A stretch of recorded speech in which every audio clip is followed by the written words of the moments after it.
I still remember the day it all began. The day my life looked perfect on the outside, but underneath, something was quietly breaking. They say you can never see betrayal coming until it's already too late, but sometimes the truth doesn't hide, it whispers. And I ignored every whisper.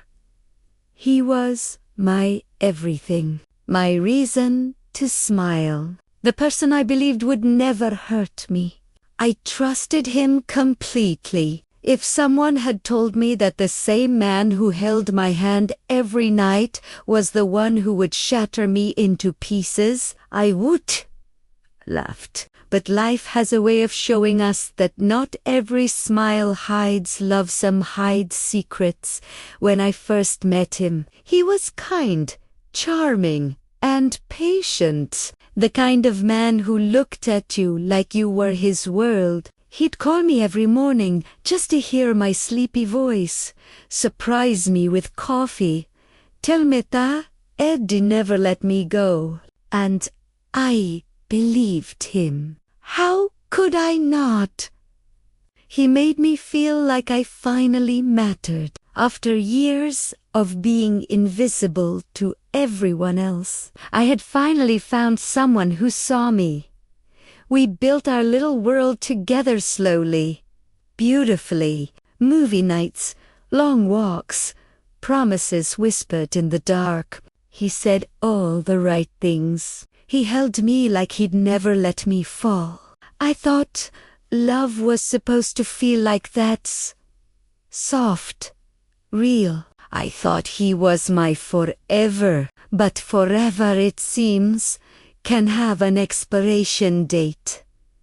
The first cracks appeared so quietly that I didn't even notice them. He started working late. His phone was always in his hand. He said he was busy, stressed, tired. I believed him. Love makes you believe. Love makes you blind.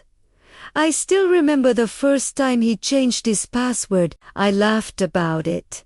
Said something playful like, "What are you hiding from me?" He smiled and kissed my forehead. "Work stuff," he said. "You wouldn't understand." Primera smiled back, pretending to believe him. But deep inside, something small and sharp twisted in my chest.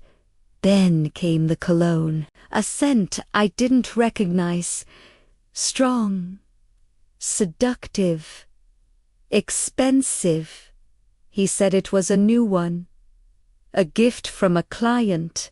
I nodded, but my heart didn't agree. The way he dressed started changing to more care, more style. Late gym nights, extra meetings. I didn't see it then, but that's when he started disappearing from my life while still standing right next to me. The messages became secret, the laughter quieter. He sighs, ice colder. He'd be smiling at his phone 1 second and blank the moment I walked in. I kept telling myself it was nothing. I told myself I was over. That's the thing about love, it convinces you to explain away the pain. I tried harder. I cooked his favorite meals. I asked how his day was, even when he barely looked up from his screen. I dressed up for him, hoping maybe he'd notice me again. But he didn't. I was losing him, piece by piece, and he didn't even care. One night, I woke up to him mumbling in his sleep, Saith Anami, a woman's name. Primera fros. I whispered it to myself again, hoping I heard it wrong. But then he said it once more, softly, like a secret. My heart stopped. I turned to look at him lying peacefully beside me, unaware that my world had just cracked open.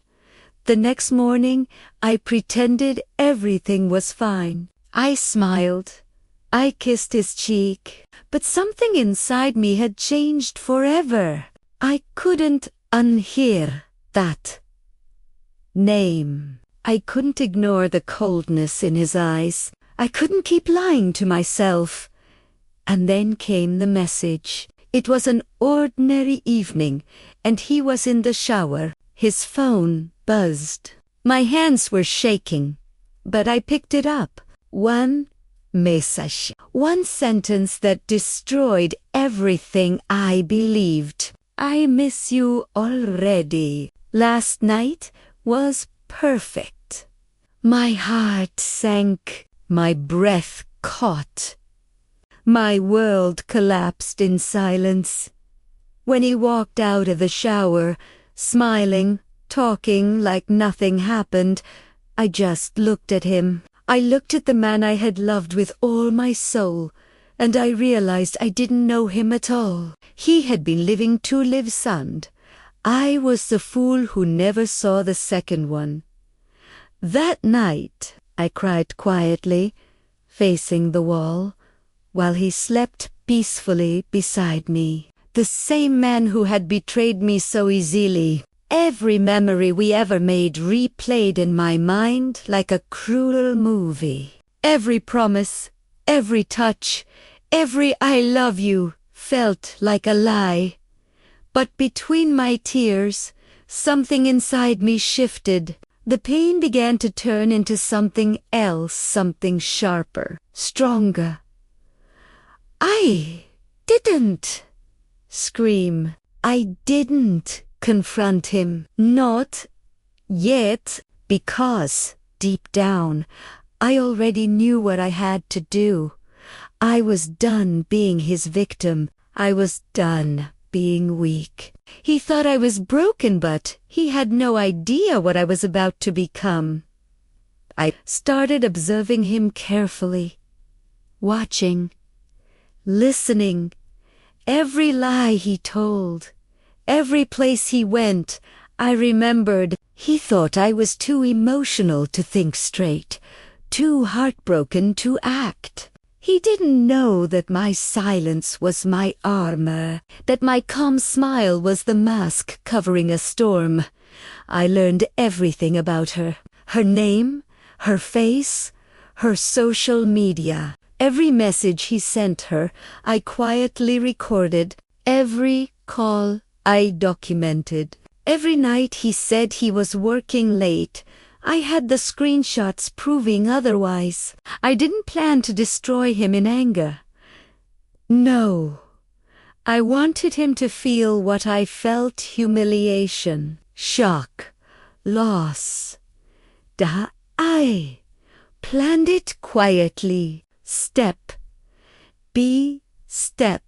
I created a folder with every truth he had tried to hide. Photos, recordings, messages. I saved it all. I even found that he was using company resources to meet her. That was the piece that sealed his fate.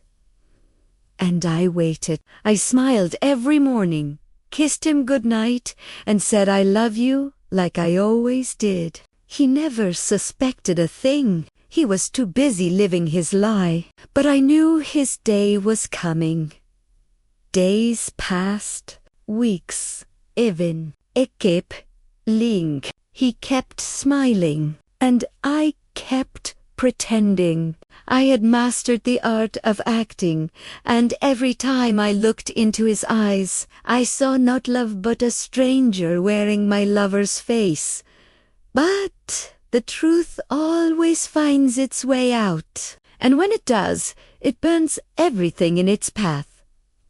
The breaking point came on a rainy evening. I was sitting by the window, waiting for him to come home. He was late again. I had already seen the location tag. He wasn't at work. He was with her. My hands trembled as I held the phone, staring at the picture they had posted. A fancy restaurant, candlelight, The same smile he once saved for me now given to her. Something inside me snapped. The pain was too soft anymore. It was fire. I wiped my tears and looked at myself in the mirror. I didn't see a broken woman, I saw someone reborn in pain. Someone who had suffered enough. That night, I made my decision.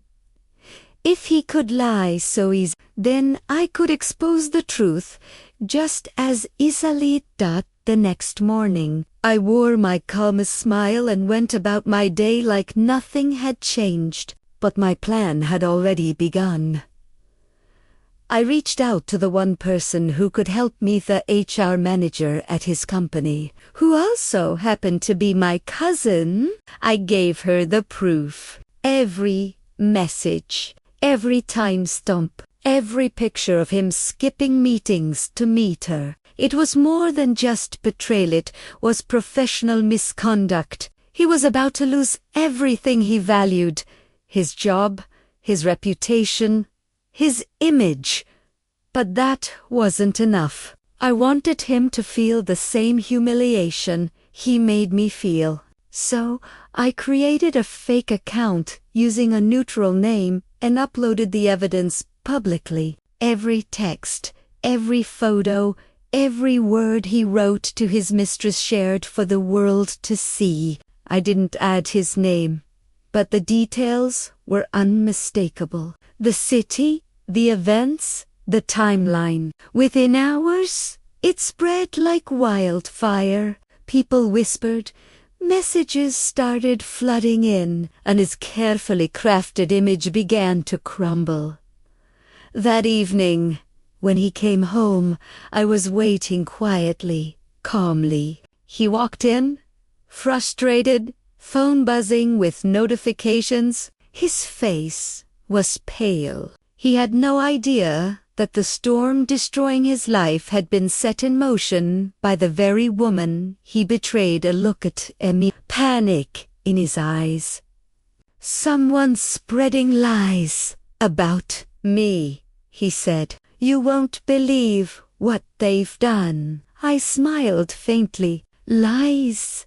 I asked softly. Or truth?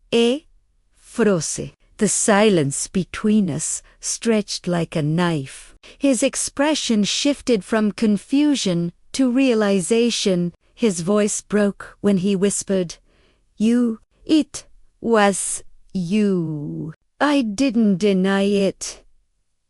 I didn't have to. My eyes told him everything. He tried to defend himself. He said it meant nothing, that it was just a mistake, that he still loved me. I let him talk. I let him beg. And when he was done, I simply said the words I had waited so long to say. No, you don't love me. You love the way I believed in you. You love the way I made you feel like a good man. But now the world knows who you really are. He stood there, speechless, tears forming in his eyes, not out of guilt, but out of fear. Fear of losing control. Fear of being exposed.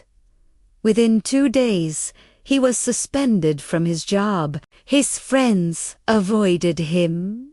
The other woman, she blocked him. The man who thought he could play with my heart was now standing in the ashes of his own lies. I watched him fall apart silently, not out of cruelty but out of justice. I didn't ruin him. He ruined himself. I just showed the world what he had tried to hide. The night before he left our house for good, he came to me one last time. His voice was shaking when he said, I never thought you could do this. I looked up at him, calm and steady, and replied, You never thought I could fight back. That's why you lost. He left quietly that night, taking nothing but his guilt with him. For a long time after he was gone, I felt empty. Revenge doesn't heal. It just closes the wound. With fire, I had one. Yes, but I had also lost the part of me that once believed in love without fear, but over time, I realized something powerful. His betrayal didn't define me, my reaction did. I didn't let his lies destroy me. I transformed the pain into strength. Today, when I look back, I don't see a weak woman who was cheated on. I see someone who refused to be broken. Someone who took her heartbreak and turned it into power. And if you ask me what I learned through it all, I'll tell you this. Love should never make you lose yourself. And when someone betrays your trust, don't waste your tears proving their worth. Show them yours. Because sometimes the sweetest revenge isn't destruction. It's rising stronger, smiling brighter, and walking away completely untouchable.